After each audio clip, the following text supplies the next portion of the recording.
Acha kabisa kujilaumu kwa kuwa mvivu. Shida siyo wewe, shida ni mbinu unazotumia.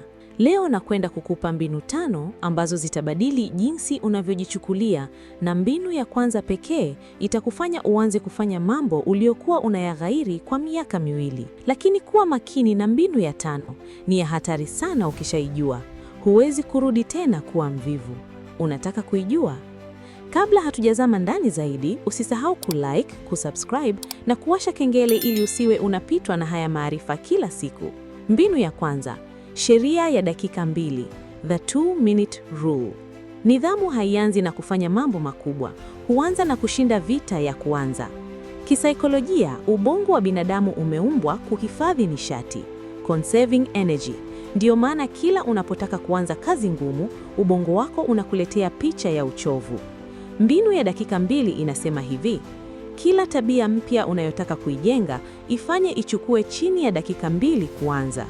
Unapotaka kwenda gym kwa saa nzima, ubongo unaona hiyo ni kazi nzito, lakini ukijiambia navaa tu raba na kufanya push-ups 5, ubongo wako hautatoa upinzani.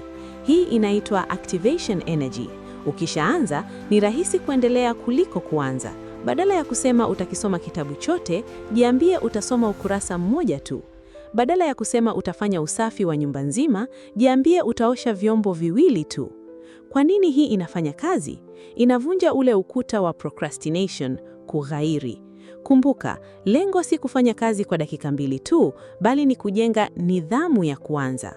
Ukishakuwa mtaalamu wa kuanza, nidhamu ya kumaliza inakuja yenyewe. Mbinu ya pili, temptation bundling, kuunganisha raha na kazi. Mbinu hii iligunduliwa na Profesa Catherine Milkman wa Chuo Kikuu cha Pennsylvania. Shida ya uvivu ni kwamba kazi zenye tija kama kusoma au kufanya kazi hutoa matokeo baada ya muda mrefu, wakati ubongo wetu unataka dopamine ya papo hapo.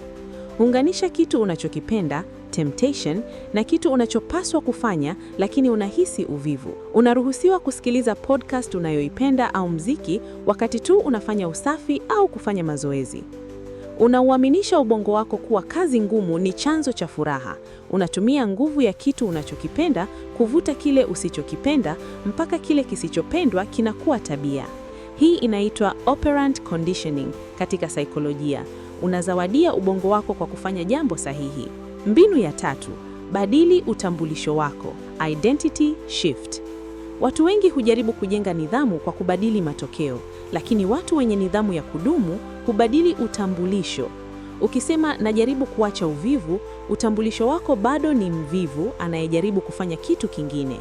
Ubongo wako utapigana kurudi kwenye hali yako ya kawaida. Badili lugha. Badala ya kusema najaribu kuamka mapema, sema mimi ni mtu wa asubuhi, I am an early riser. Badala ya kusema najaribu kufanya mazoezi, sema mimi ni mwana mazoezi. Kwa nini hii ni muhimu?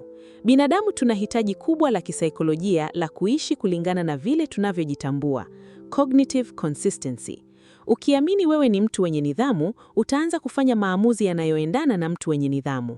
Kila kitendo unachokifanya ni kura unayopiga kwa ajili ya mtu unayetaka kuwa. Ukiamka leo, umepiga kura moja kwa utambulisho la mtu wenye nidhamu. Mbinu ya 4, mpango wa ikiwa basi, implementation intentions. Uvivu mara nyingi hutokana na kukosa maelekezo ya wazi. Unaposema nitafanya kazi kesho, ubongo wako haujui ni saa ngapi, wapi na mazingira gani. Hapo ndipo uvivu unapotumia mwanya. Mfumo wa ikiwa basi ni mbinu ya kisayansi iliyothibitishwa kuongeza uwezekano wa kutimiza malengo kwa 200%.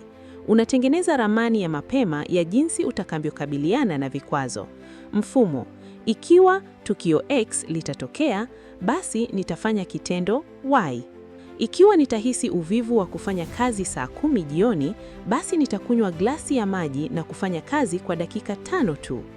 Ikiwa nitatoka kazini nikiwa nimechoka, basi nitavaa nguo za gym kabla hata sijakaa kwenye kochi. Hii inaondoa mzigo wa kufanya maamuzi au decision fatigue.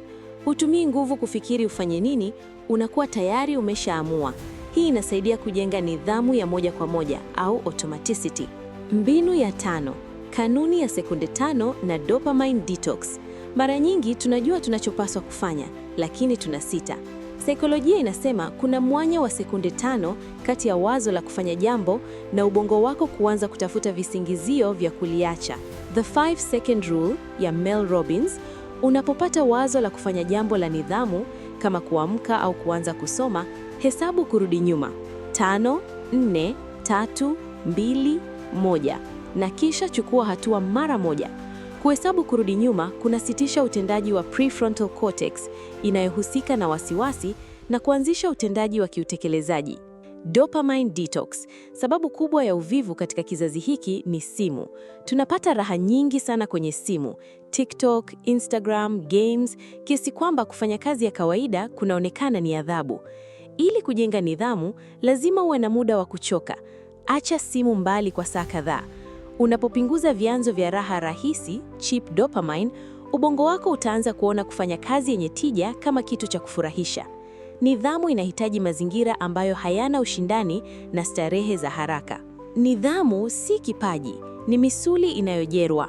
Ukianza kutumia mbinu hizi 5: sheria ya dakika 2, temptation bundling, identity shifting, if-then planning na kanuni ya sekunde 5, utaacha kujiita mvivu na kuanza kuona matokeo makubwa.